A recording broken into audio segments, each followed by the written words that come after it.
morning dear students. In the previous class I have solved some problems on the fringe width. Okay, that is regarding the interference. How we can define the term interference? Interference is the when two or more waves superimpose on each other, there will be a distribution of energy or the modification in the distribution of energy give rise to which phenomenon?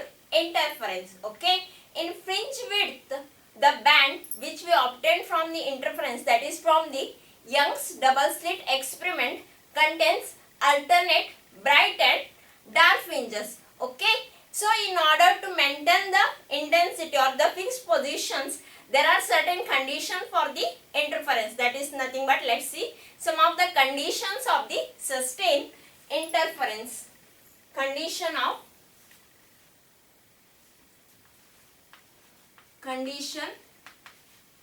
of sustained interference. Okay, the first point is two sources producing interference wave should be coherent. Two sources producing interference must be coherent. Okay, you know the meaning of coherent. Okay, so here the coherence of two sources or coherent sources is obtained by the two methods, that is one is by the division of wavefront, another method is by the division of amplitude. Okay, so here coherent source which you obtained is by the two methods, one is by division of wavefront. Okay, the experiment which we have studied, that is Young's double slit experiment. Okay, in that when a light passes through two narrow slits, their wavefronts has been divided. Okay, so the Young's double slit experiment is the one of the method by which two narrow slits the wavefront has been obtained. Okay, one more thing is by the division of the amplitude of the wave. Okay, that is by partial reflection or refraction. The experiment is Newton's ring air wedge. Okay, let's see next condition for the sustained interference, that is two interfering wave must have same plane of polarization. Plane of polarization nothing but in the vibrations of the wave should be perpendicular to the plane. You know that waves travels when source emits the light, the waves travels in all possible directions. Okay, in order to interfere two waves, the wave should be in the same plane of polarization, nothing but it should be perpendicular to the plane of that vibration. Okay, next point, two sources must be very close to each other, and pattern must be nothing but interference pattern must be observed at a larger distance. Okay, larger distance to have sufficient width of fringe.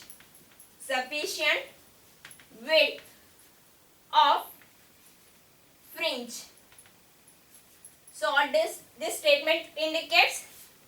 So the sources, that is two sources which acts as a coherent, that should be very much close, okay, very much close, and the distance of the pattern or the interference pattern which we obtain, the screen must be at the larger distance, so that we will get the fringe width, okay, sufficient fringes on the screen.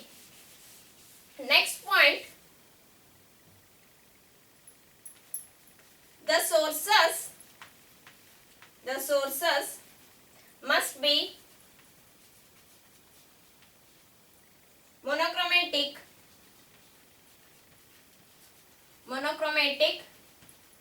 light of single wavelength, isn't it? You know the meaning of the term monochromatic light, okay?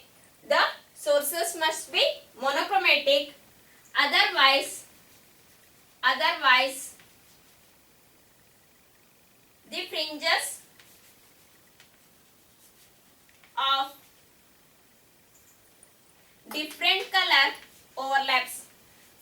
of different color overlaps, okay? If we use the composite light, we won't get the interference pattern, we will get the band of colors which will be not in the proper interference band, okay? In order to obtain the interference, that is the band, so the source should be monochromatic, nothing but which will be having a single wavelength, okay? Fifth one, the two waves must be having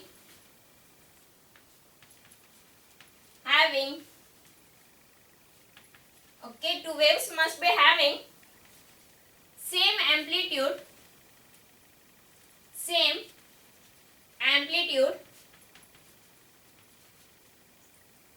otherwise, same amplitude for better contrast, that is nothing but alternate.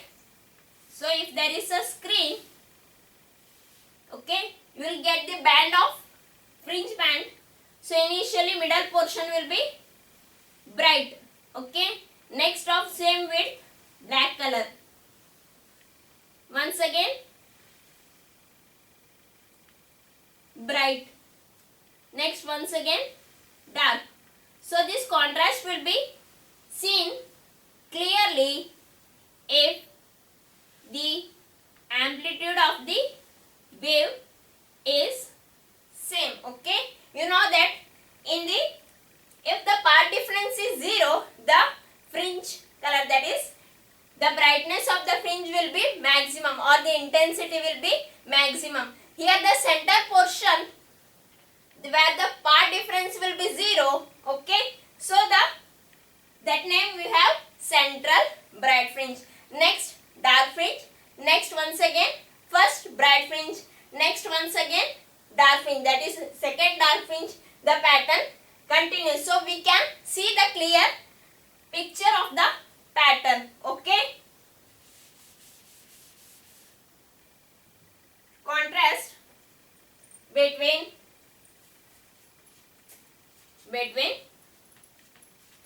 bright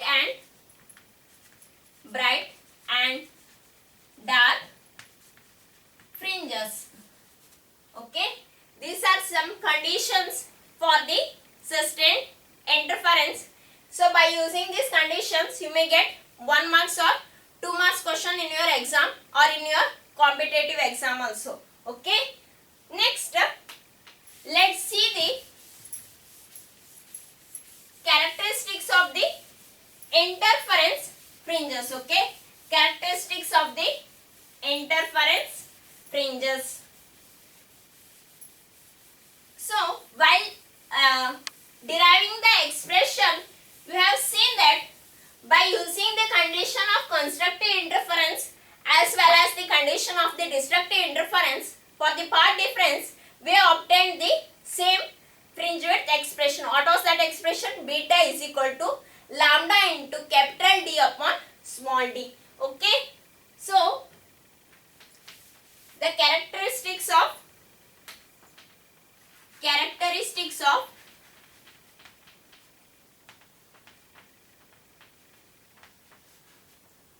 interference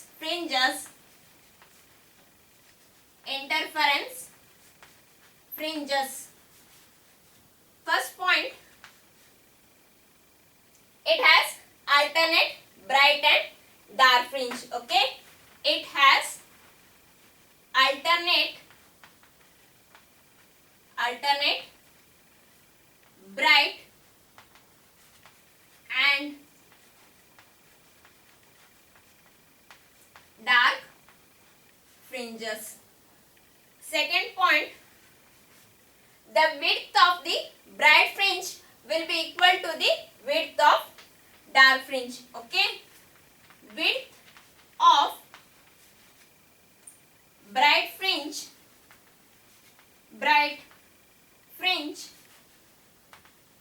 will be equal to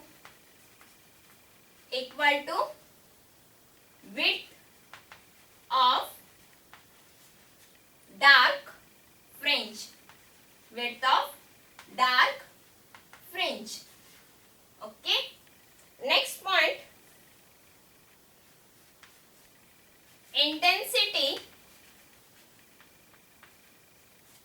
intensity of all bright fringe remains same or varies here?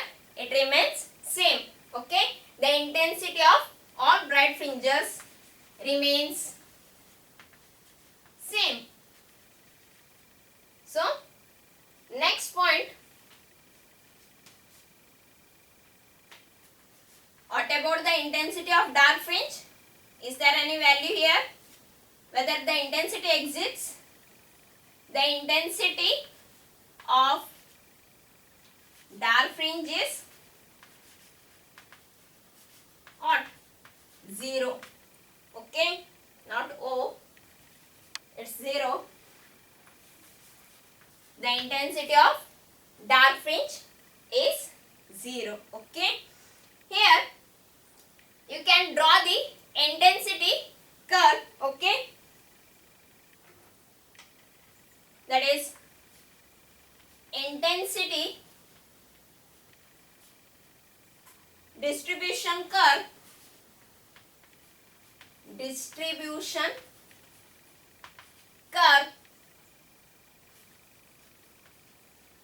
for interference pattern. So here this characteristics and the diagram or the intensity distribution or curve, these terms are used in the distinguish of interference and the one more phenomenon, that is diffraction. So remember these characteristics and the interference pattern. Okay, so exact center. Okay, you know that exact center of the screen where the path difference from the two current source is 0. Okay, that fringe is called as what? Central bright fringe. Okay, the width remains constant. So here central bright fringe, the intensity curve. Next once again dark fringe. Next once again bright fringe curve, dark fringe curve. So the width, the amplitude remains fixed. Okay. So this is the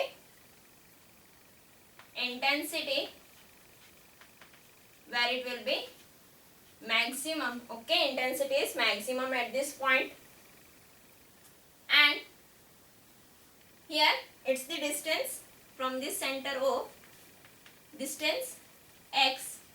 We will choose either from central bright fringe to the dark fringe or central bright fringe to the nth bright fringe. That distance we can consider. Okay, this is regarding the characteristics and the curve distribution of the interference pattern. Okay, I will solve one problem by using the formula, that is angular width. Angular width. Okay, I have written this formula in my previous class only. Here angular width is the ratio of the fringe width to that of the distance from the slit to the screen. Okay, fringe width because here the distance of the any two consecutive fringes, that is the distance between the two dark fringes or the distance between the two bright fringes, that value remains constant. Okay, in the case of interference fringes, you know the value of beta. What's that? Beta is lambda d upon small d whole divided by d. Okay, here this d value cancels. What about the remaining thing? Simply I can write lambda upon d. What is lambda here? The wavelength of the monochromatic source which we have used. What is small d here? Small d is the value of the two coherent sources, that is distance between the two coherent sources.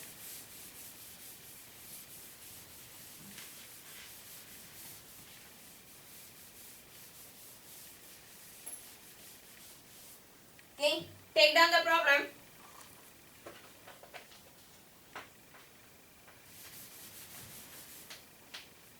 In Young's double slit experiment, okay, I will use this short notation. Y means Young's, D means double slit experiment. Okay, in Young's double slit experiment, the angular width of the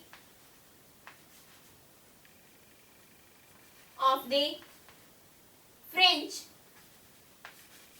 angular width of the fringe formed on a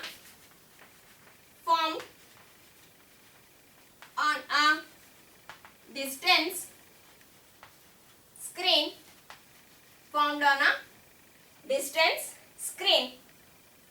is 0.1 degree. Okay, 0.1 degree.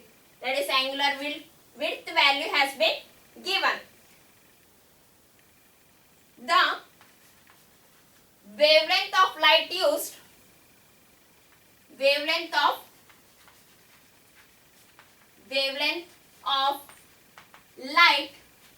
used, is how much?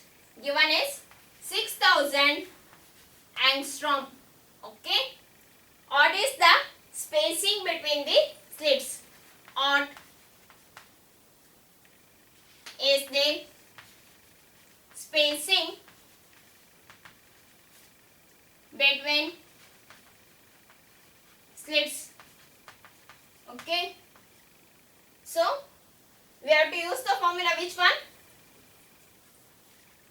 Solution is formula which we are going to use. Which one here?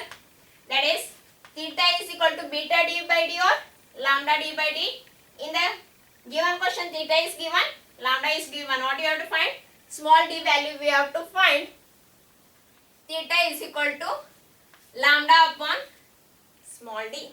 Okay, so here the spacing between the slits, rear and the formula lambda upon theta. Okay, here the value is in terms of degree, so convert that in terms of radian. That is theta is how much?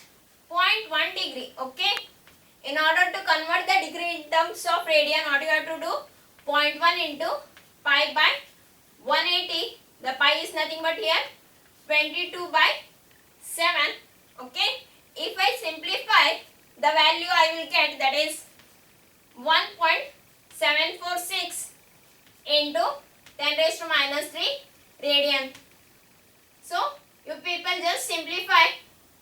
If you have any doubt, you can ask me. Okay, next substitute here. What is lambda? 6000 angstrom. Angstrom is nothing but the power 10 raised to minus 10.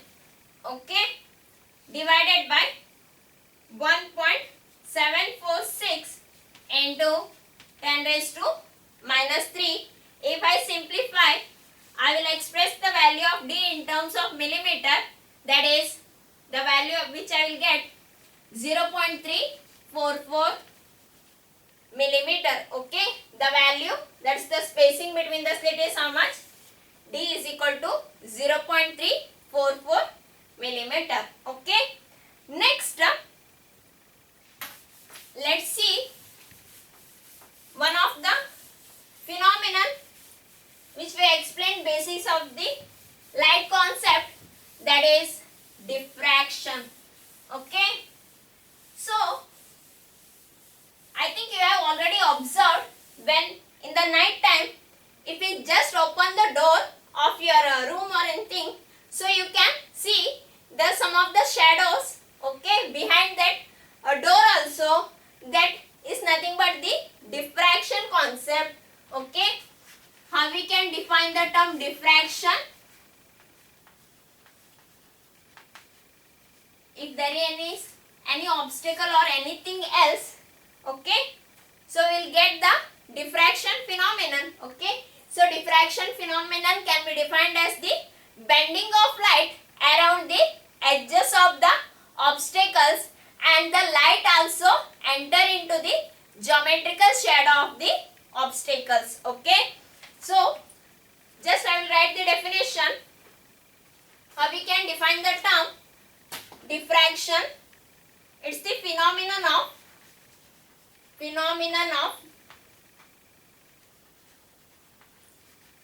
bending of light around the edges of the obstacles,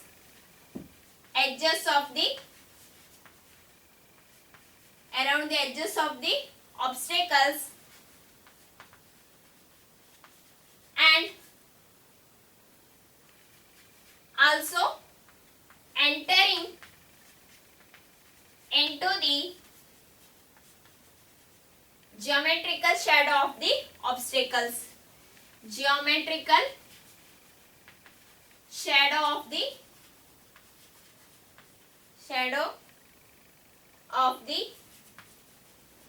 obstacles. Okay, see here there is a source, okay, through which light wave passes, light ray emits. Here is one small obstacle. Okay na, light ಇದೆ, ಇಲ್ಲೊಂದು obstacle ಇದೆ. Okay na, light ray ಏನಾಯ್ತು, ಈ obstacle ಇಂದ ಈ region, ಈ obstacle portion ಬಿಟ್ಟು ಈ ರೀಜನ್ ಅಲ್ಲಿ ಏನಾಯ್ತು, ಲೈಟ್ ವೇವ್ ಟ್ರಾವೆಲ್ ಆಯ್ತು. ಹೌದಾ?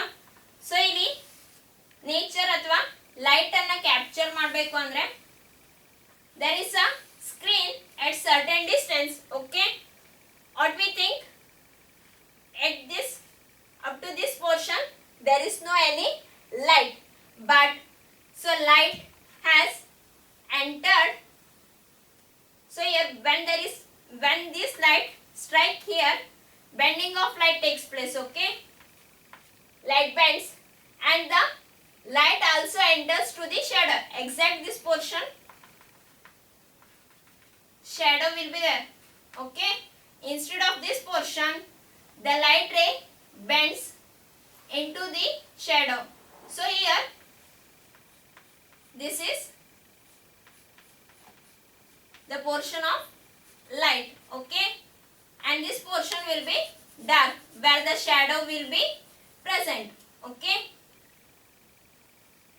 so this is how we get the diffraction phenomenon. Okay, diffraction pattern. Suppose if there is a source and our obstacle is an aperture. Okay, one small gap ಇರುವಂತ aperture, ಇಲ್ಲಿಂದ light ray pass ಆಗುವಂತದ್ದು. Okay, the screen has been kept at a certain distance.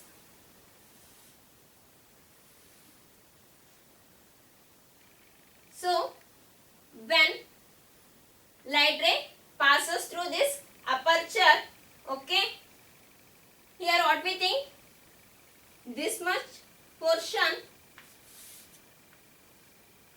will be bright, okay, or light will be present. So your obstacle is of this width, so up to this region of same width, we think that we will obtain the light on the screen.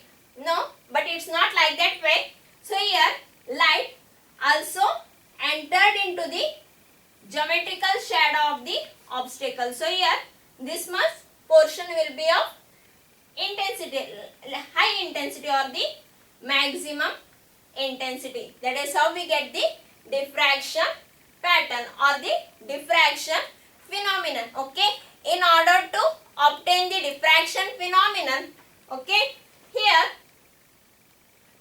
the size of the obstacle or the obstacle or aperture